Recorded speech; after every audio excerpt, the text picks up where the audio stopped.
I remember हम theatre room में ही थे और सारे लड़कों के सामने एक लड़का मेरे पीछे से आया, उसने मेरी पैंट ऐसे खींच दी और मैं कुछ नहीं कर पाई। हम जगह-जगह डॉक्टर्स के पास भागे। ये बहुत ही गलत चीज़ है एक बच्चे के साथ होने के लिए, क्योंकि टीचर्स जो हैं वो बच्चों का सपोर्ट होनी चाहिए। एक बार एक डॉक्टर मेरे जेनिटल्स का वेट चेक कर रहे थे to see if everything was normal. और अक्सर लोग गुस्सा होते हैं जब मैं ये कहानी बताती हूँ। फाइनली मैं एकदम टूटने की स्टेज पे आ गई, तब मैंने मेरी मम्मी को बैठ के बताया कि मम्मी, एक प्रॉब्लम है। मेरी मम्मी ने पूछा क्या? जब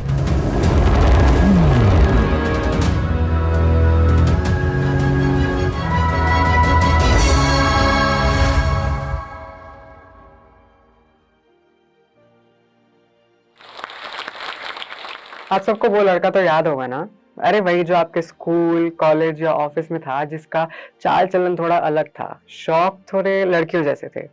अक्सर ऐसे लोगों को हम मीठा, छक्का, सिक्सर बोलकर साइड में हट जाते हैं। उनका हम एक ही बार मज़ाक उड़ाते हैं, लेकिन हम ये सोचना भूल जाते हैं कि एक-एक बार पूरा बैच, पूरा ऑफिस या पूरा स्कूल उनका मज़ाक उड़ाता है और वो कभी जवाब नहीं देते। अक्सर वो किनारे में मुँह झुकाकर ऐसे खड़े रहते हैं या चले जाते हैं। हम कभी समझ भी नहीं पाते कि वो कहना क्या चाहते हैं। और ये कहानी उनके जवाब के बारे में। मैं बताऊँगी कि वो क्या कहना चाहते हैं। ये कहानी ज़्यादा साल पुरानी नहीं है, कम से कम 10-15 साल ही होंगे और उस समय मेरा नाम देव हुआ करता था और मैं वही लड़का थी जिसका सब मज़ाक उड़ाते थे। घर पे मुझे डाँट पड़ती थी क्योंकि मेरे शौक थोड़े अलग थे और मैं बचपन से काफ़ी टैलेंटेड रही हूँ, मुझे कई चीज़ें करना पसंद था। स्पोर्ट्स हो या थिएटर हो, म्यूज़िक और डांसिंग तो बहुत ही ज़्यादा। लेकिन धीरे-धीरे मेरे हर शौक का इतना मज़ाक उड़ाया गया ना, मैंने अपने शौक पे गिव अप कर दिया। आई रिमेंबर जब मैं स्पोर्ट्स फील्ड पे जाती थी, तो वहाँ पे लड़के मेरा मज़ाक उड़ाते थे और वो ही नहीं, जब वो स्पोर्ट्स टीचर था, वो भी मेरा मज़ाक उड़ाता था।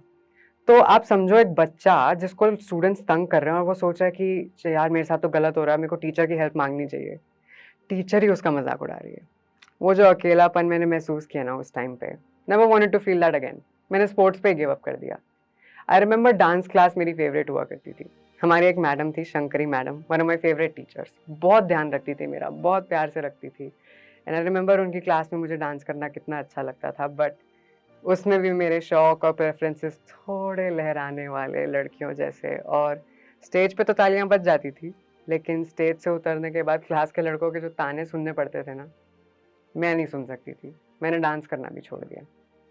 घर पे मेरे को जैसे रहना पसंद था, उसके भी लोग ज़्यादा फ़ैन नहीं थे। मुझे बहनों में उठना-बैठना ज़्यादा पसंद था और बचपन में सब चलता था।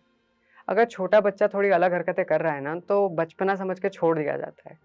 लेकिन एक एज आती है जब लड़के-लड़कियों में फ़र्क दिखने लग जाता है और दूसरे भी आपसे एक्सपेक्ट करते हैं कि आप अब एक लड़के की तरह एक्ट करें, थोड़ा चौड़ के चलें, आवाज़ में थोड़ा भारीपन लाएँ और ये इतराना, शौक ये सब छोड़ दें। वो एज मेरे लिए बहुत डिफ़िकल्ट थी। जब मुझे वो चीज़ें करने को बोला जा रहा था, जो मेरे पसंद की थी ही नहीं। मैं कभी समझ नहीं पाई कि मुझे ऐसा क्यों करने को किया जा रहा है, क्योंकि मेरी अंदर से जो फीलिंग थी, मैंने अपने आप को कभी एक आदमी या लड़का महसूस ही नहीं किया। मैं बचपन से अपने आप को एक लड़की या औरत के रूप में ही देखती थी और फिर जब बाहर वाले लोगों से मुझ पे ये दबाव आया कि मैं उससे अलग हटकर एक ज़िंदगी जिऊँ, तो वो मेरे लिए बहुत मुश्किल हो गया। आई रिमेंबर 14 साल की उम्र, 13-14 साल की उम्र, जिसमें अक्सर बच्चे प्यूबर्टी स्टार्ट करते हैं और आपके शरीर में अलग-अलग तरीके के बदलाव आते हैं। वो टाइम बहुत ज़्यादा मुश्किल था मेरे लिए, जैसा कि कई ट्रांसजेंडर लोगों के लिए होता है। क्योंकि उस समय में मेरा शरीर एक ऐसे तरीके से डेवलप करने लग गया, जो मुझे नेचुरल या राइट नहीं फ़ील हो रहा था। मैंने सोचा था मैं बड़ी होके एक लड़की बन जाऊँगी और अब दाढ़ी मूंछ आ रही है। तो समझो आप वो कितना अजीब थॉट प्रोसेस होगा मेरे लिए, मैं कितनी कन्फ्यूज़ रही होंगी उस टाइम पे। और इस टाइम मैं अपने बारे में इतना बुरा फ़ील करती थी, अपने आप को इतना कम समझती थी कि मैंने लोगों से घुलना-मिलना बिल्कुल छोड़ दिया। अपने सारे टैलेंट, स्कूल में पढ़ाई, सब चीज़ों में पिछड़ गई, अकेले अपने किनारे में चली गई। स्कूल की शुरुआत में 2nd-3rd क्लास तक मेरे बहुत सारे दोस्त हुआ करते थे और मैं सबसे बात करती थी, लड़कियों से भी, लड़कों से भी। और फिर अचानक 4th-5th क्लास में सब लड़कों ने मुझसे दूर रहना शुरू कर दिया। जब लड़के फील्ड्स पे जाके खेलते थे, तो मुझे क्लास में रहकर स्केचेस बनाना ज़्यादा पसंद था और हम में कुछ ऐसे डिफरेंसेस आ गए थे कि हम एक-दूसरे की कंपनी एन्जॉय नहीं करते थे। और 6th-7th क्लास के अराउंड मैंने कई नए-नए वर्ड सुने, जब लोगों ने मुझे मीठा, छक्का और सिक्सर बोलना शुरू करा। मैंने देखा कि लड़कों ने एक अजीब-सी दूरी बना ली थी मुझसे, इवन वो लड़के जो मेरे बहुत अच्छे दोस्त हुआ करते थे। अचानक से सबकी इमेज पे आ गया था मेरा दोस्त होना। कोई मेरे साथ दिखना नहीं चाहता था क्योंकि लोग उनके बारे में भी वही सोचेंगे और वही बोलेंगे जो वो मेरे बारे में बोलते थे। लोगों का दूर हो जाना फिर भी ठीक था क्योंकि उससे मैं किसी न किसी तरीके से मैनेज कर लेती थी। पढ़ाई थोड़ी ज़्यादा कर लेती थी या कोई को-करिकुलर एक्टिविटी कर लेती थी कि मेरे को दोस्तों की ज़रूरत महसूस ही ना हो।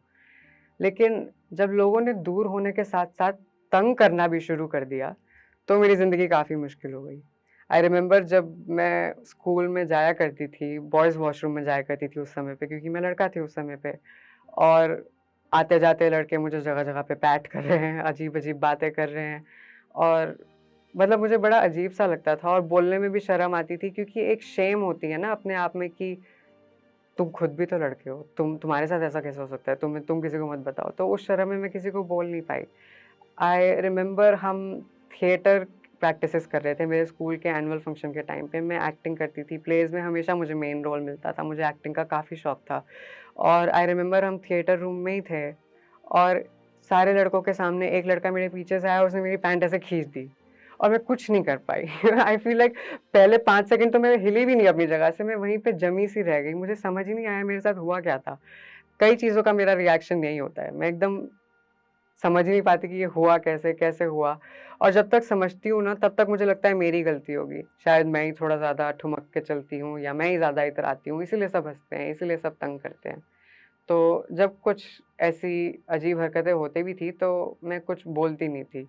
ना मैं कुछ सोचती थी, ना मैं किसी को दिखाती थी। मैं घर जाती थी, रोती थी, अगले दिन स्कूल आके फिर से सह लेती थी। आई रिमेंबर मेरे स्पोर्ट्स के सर मेरा इतना मज़ाक उड़ाया करते थे स्पोर्ट्स के पीरियड्स में। कहते थे इतरा के मत खेल, ऐसे मत खेल, वैसे मत खेल और मैं पूरी कोशिश करती थी। वो जितने भी असाइनमेंट्स, जितने भी टास्क, जितनी भी एक्सरसाइज़ेज़ हमें बोलते थे, मैं पूरी करती थी। उसके बाद भी एक दिन मैं अपनी एक्सरसाइज़ पूरी करके जब खेलने जा रही थी, तो उन्होंने ज़बरदस्ती मुझे पकड़ के बुलाया कि, "ए देव, इधर आओ।" एंड देन उन्होंने ज़बरदस्ती मुझे लड़कियों के साथ एक्सरसाइज़ करवाई, जो कि मेरे लिए कोई प्रॉब्लम नहीं थी, सारी मेरी सहेलियाँ ही थी। बट उनका बोलने का तरीका और उनकी इंटेंशन मुझे नीचा दिखाने की थी। एंड आई रिमेंबर उसके बाद क्लास के लड़के मेरा कितना मज़ाक उड़ाया था उन्होंने, कितना हँसे थे मुझ पे क्योंकि मैंने लड़कियों के साथ एक्सरसाइज़ की। और ये बहुत ही गलत चीज़ है एक बच्चे के साथ होने के लिए क्योंकि टीचर्स जो हैं वो बच्चों का सपोर्ट होनी चाहिए। जब बच्चे को कोई प्रॉब्लम आ रही है तो वो टीचर के पास ही तो जाएगा। अब यहाँ जब टीचर्स ही प्रॉब्लम बनने को रेडी है तो मैं कहाँ जाती? मैंने बहुत टाइम तक चुप्पी साध के ये टाइम निकालना चाहा कि शायद समय के साथ सब ठीक हो जाएगा। लेकिन एक पॉइंट आया जब मेरी लाइफ़ का हर एस्पेक्ट ही सर्वाइव नहीं कर पा रहा है। ना मेरा कोई टैलेंट बचा, ना मेरे कोई शौक बचे, ना मेरे कोई दोस्त बचे। जब फाइनली मैं एकदम टूटने की स्टेज पे आ गई तब मैंने मेरी मम्मी को बैठ के बताया कि मम्मी एक प्रॉब्लम है। मेरी मम्मी ने पूछा क्या? तो मैं बोल नहीं पाई। मैंने मम्मी को जाके बस बोला कि मम्मी मुझे लड़कियाँ नहीं पसंद। फिर मेरी मम्मी ने एक्चुअली बोला कि देव बेटा तुम कह रहे हो तुम गे हो? मैं डर गई और मैंने सोचा कि इसी को हाँ बोल देती हूँ क्योंकि पूरी बात बताई तो शायद हार्ट अटैक ही ना आ जाए। तो मैंने बोला हाँ और मम्मी ने मुझे थोड़ा दिलासा दिया कि कोई बात नहीं, आजकल बहुत लोगों को ऐसी प्रॉब्लम हो जाती है और हम इसको बड़े अच्छे से ठीक कर लेंगे। फिर मेरी फैमिली ने उसे ठीक करने की कोशिश की। हम जगह-जगह डॉक्टर्स के पास भागे, फिज़िशियंस के पास भागे, जो फॉर सम रीज़न साइकोलॉजिस्ट बने पड़े थे। आई रिमेंबर एक फैमिली डॉक्टर था, फिज़िशियन था, लेकिन वो मुझे बैठ के मेरी काउंसलिंग कर रहे थे। कह रहे थे कि बेटा मम्मी-पापा को बहुत बुरा लग रहा है, मम्मी-पापा को आपको ऐसे नहीं देखना है। और मैं देख रही थी कि ये डॉक्टर मुझे ऐसे क्यों बोल रहा है? जितने भी स्टडीज़ मैं जानती थी, जितने भी रिसोर्सेज़ मैंने देखे थे, ये चीज़ तो गलत है ही नहीं। आई रिमेंबर कई बार डॉक्टर्स मेरी फिज़िकल एग्ज़ामिनेशन भी करते थे, for no reason at all. I remember एक बार एक डॉक्टर मेरे जेनिटल्स का वेट चेक कर रहे थे to see if everything was normal. और अक्सर लोग गुस्सा होते हैं जब मैं ये कहानी बताती हूँ क्योंकि उन्हें लगता है कि मैं डॉक्टर्स को बदनाम करना चाहती हूँ या इस प्रोफ़ेशन को बदनाम करना चाहती हूँ। बट प्रॉब्लम ये नहीं है कि डॉक्टर टेस्ट कर रहे थे। प्रॉब्लम ये है कि डॉक्टर्स ऐसे टेस्ट कर रहे थे जिनकी ज़रूरत ही नहीं थी और इसमें उनकी गलती नहीं, इसमें मेडिकल टेक्स्ट की गलती है। हमें तो मेडिकल टेक्स्ट से ही मिटा दिया गया है। फिर एक डॉक्टर थे जिन्होंने हमें बताया कि ये एक्चुअली कोई शारीरिक बीमारी नहीं है। आप एक साइकोलॉजिस्ट के पास जाइए, काउंसलिंग लीजिए और एक परिवार के तौर पे आपस में मिलके इस पे काम करिए। फिर मैं एक साइकोलॉजिस्ट के पास गई, कई सेशंस लिए और धीरे-धीरे, धीरे-धीरे जैसे मैंने उनको बातें बताई, हमें पता चला कि ये सिर्फ़ लैंगिकता नहीं बल्कि जेंडर के बारे में है। Not just sexuality but gender. क्योंकि जब मैंने उन्हें बताया कि बचपन से मेरी फीलिंग्स एक लड़की जैसी थी और मैं एक्चुअली अपने शरीर के साथ एक नहीं फ़ील करती हूँ। मुझे लगता है यहाँ पे एक और चीज़ है और यहाँ पे कुछ और चीज़ है। तो उस मिसमैच को फाइनली एक डॉक्टर ने जेंडर डिस्फोरिया का नाम दिया। और अक्सर लोग सोचते हैं कि जब उन्हें कोई डायग्नोसिस मिलेगा तो उनका दिल टूटेगा, उनको बुरा लगेगा। बट मेरे लिए मेरा डायग्नोसिस मिलना ही बहुत बड़ा रिलीफ़ था। क्योंकि फाइनली मुझे ऐसा लग रहा था कि मेरे साथ जो एक चीज़ हो रही है, उसका कुछ नाम है। ये एक रिकॉर्डेड, रजिस्टर्ड, नॉर्मल चीज़ है। मैं पागल नहीं हूँ, मैं दुनिया से अलग नहीं हूँ। बस दुनिया को हमारे बारे में बताया नहीं जा रहा है। इस डायग्नोसिस के बाद मेरे पेरेंट्स पे ऑब्वियसली बहुत बुरा असर पड़ा क्योंकि मैं उनका इकलौता और पहला बेटा थी, तो हर किसी के बहुत बड़े-बड़े सपने होते हैं। आई फ़ील लाइक जब भी कोई इंसान ज़िंदगी में कोई भी चीज़ शुरू करता है, तो हम उसके बारे में बहुत सपने देखते हैं और उन्होंने भी मेरे को लेकर कई सपने देखे थे, जो टूटे नहीं तो कम से कम बदल चुके थे। और उनको भी बहुत टाइम लगा इस बात को एक्सेप्ट करने में और समझने में और मैं बहुत किस्मत वाली हूँ कि मेरे पेरेंट्स ने मुझे घर से नहीं निकाला या मेरे साथ कभी भी कोई ज़्यादती या गलत चीज़ नहीं करी। मेरे पेरेंट्स ने हमेशा मेरे लिए बेस्ट चाहा है। वो बस दुनिया से डरते थे कि मेरे साथ गलत ना हो जाए और इसी वज़ह से उनको भी ये बात एक्सेप्ट करने में टाइम लगा क्योंकि उनकी जनरेशन अलग थी। उनकी जनरेशन में ऐसी चीज़ों के लिए ना तो जगह थी और ना ही ऐसी चीज़ों की बातें होती थी। तो वो समझ नहीं पा रहे थे कि एक इंसान ट्रांसजेंडर होके भी एक अच्छी ज़िंदगी जी सकता है। उन्होंने कई कोशिशें करी मुझे ठीक करने की। मेरे पापा का एक मास्टर प्लान था कि शायद अगर वो बिना मुझे बताएँ सीक्रेटली मुझे मेरे बुआ के घर भेज दें, जहाँ पे मेरे भाइयों के ट्रेनर के साथ वो मुझे एक्सरसाइज़ करवाएँगे, तो शायद 2-3 पुशअप करके मैं एक मर्द बन जाऊँ।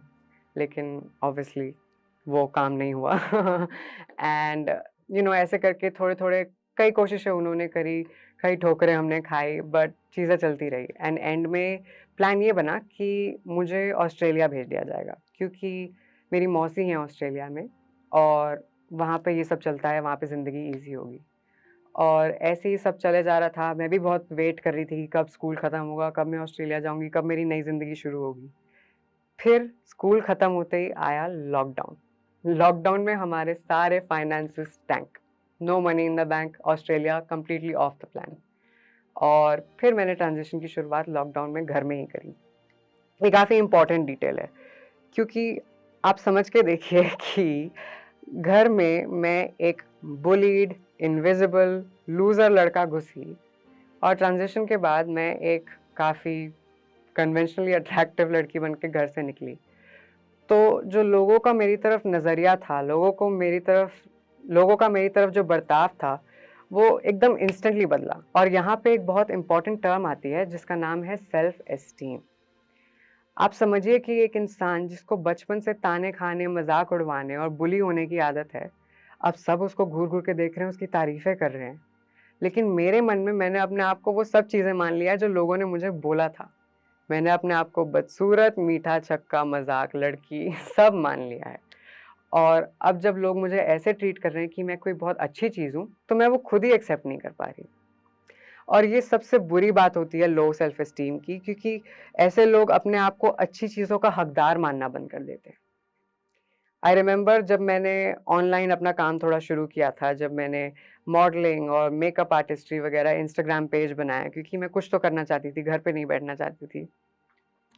उस टाइम पे मेरा काम काफ़ी अच्छा हुआ करता था। मैंने ना कोई कभी ट्रेनिंग ली, मोस्ट आर्टिस्ट लोग जो होते हैं उनमें एक नेचुरल टैलेंट होता ही है।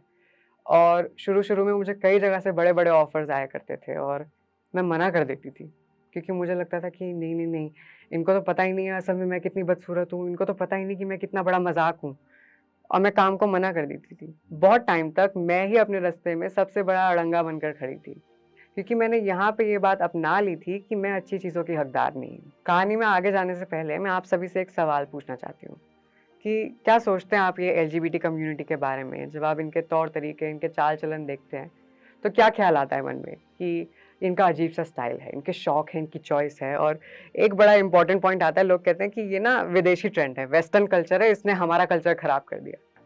ऐसे लोगों से मैं पूछना चाहती हूँ, कभी आपने अपना कल्चर देखा है? कभी अपनी हिस्ट्री खोल के देखी है? हमारे तो हिस्ट्री, रिलिजन और मेडिकल टेक्स्ट सब में हमारे बारे में लिखा गया है।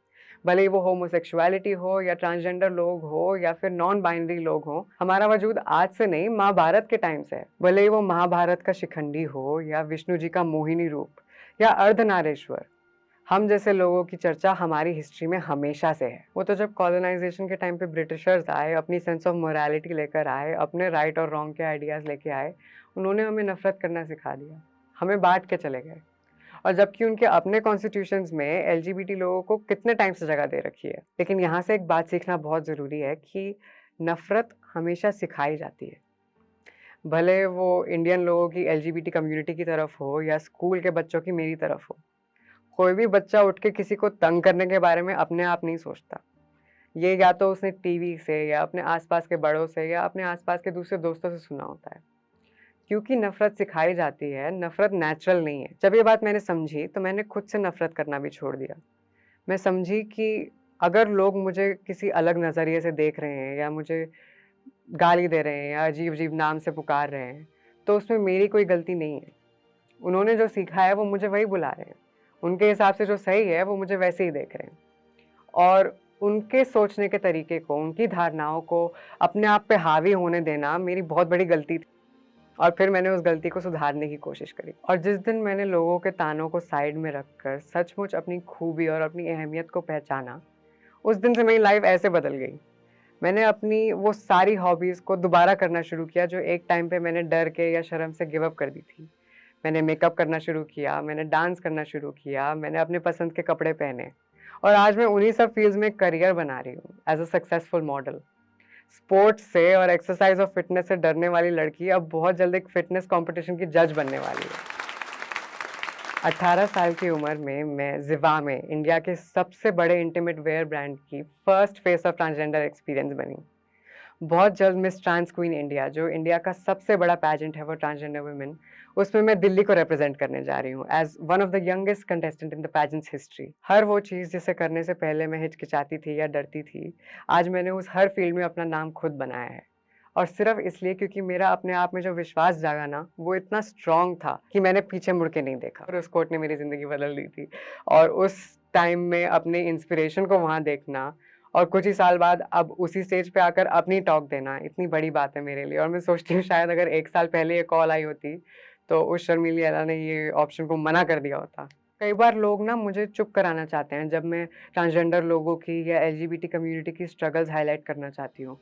कहते हैं कि इतनी सारी गवर्नमेंट पॉलिसीज़ हैं जो तुम लोगों के फ़ेवर में हैं, तुम जगह-जगह जॉब्स ले सकते हो, काम कर सकते हो, पढ़ाई करो, लिखाई करो, तुम खुद ही भीख माँग रहे हो इसलिए तुम्हारी कम्युनिटी का कुछ नहीं हो रहा।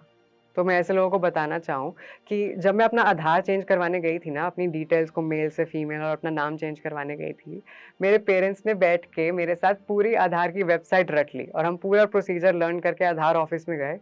और वहाँ पे जो बैठे थे सर जी, उन्होंने मुझे देख के बोला कि ये तो होता ही नहीं। फिर मैंने बोला होता है? नहीं, नहीं होता है, आप अपनी वेबसाइट चेक करो, ये तो बिल्कुल कॉमन प्रोसेस है, आप कर दो। कहते नहीं होता। फिर हम थोड़ा आगे पीछे चले, होता है, नहीं होता, होता है, नहीं होता। फिर सर जी सीधी बात पे आए। कहते कि हाँ, होता तो है लेकिन मैं नहीं करूँगा, मेरे पे क्वेश्चन उठ जाएगा। कितनी बार मैं कॉलेजेस में जाती हूँ स्पीचेस देने, जज बनकर, लेकिन मैं कॉलेज में आज तक स्टूडेंट बनकर नहीं जा पाई। क्योंकि मेरे 10th और 12th का सर्टिफिकेट चेंज करना इतना कॉम्प्लिकेटेड प्रोसेस है, स्कूल से सीबीएसई ऑफिस के चक्कर और फिर वापस और फिर बीच में कोई ना कोई अड़ंगा आ ही जा रहा है। मैं कैपेबल एंड वर्दी हूँ एक एजुकेशन के लिए, एक करियर के लिए, लेकिन मैं एक तरीके से उन गोल्स को अचीव नहीं कर पा रही हूँ क्योंकि मेरा रास्ता इतना कठिन बना दिया गया है। और इसीलिए इन चीज़ों के बारे में बात करना और ज़रूरी है, क्योंकि मैं अकेली नहीं हूँ जिसमें इतना टैलेंट, कैपेबिलिटी या सुंदरता है। मेरे जैसी बहुत लड़कियाँ हैं, लेकिन उनकी किस्मत में रेड लाइट्स पे रहना लिखा है, उनकी किस्मत में ब्रॉथल्स में रहना लिखा है। मैं किस्मत वाली थी कि मेरे पेरेंट्स मेरे साथ थे और मैं जो कर रही हूँ वो मैं कर पाई। और हमें ये बात कभी नहीं भूलनी चाहिए कि हमें आपकी सिंपैथी नहीं, सपोर्ट चाहिए, क्योंकि at the end of the day LGBT लोग भी इंसान होते हैं और उनमें भी वही कैपेबिलिटीज़ होती हैं जो आप में होती हैं।